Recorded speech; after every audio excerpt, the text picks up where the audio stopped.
All right, guys, so we just spotted a fish hitting the top of the water, and that is my favorite way to catch them.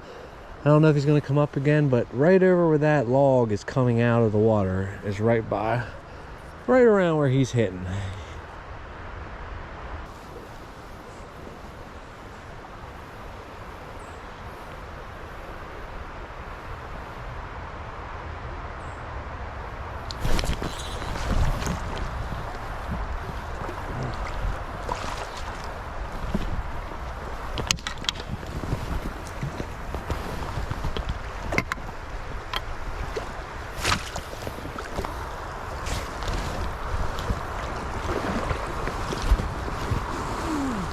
Gotta love that when you spot a guy hitting the dry and then you get him.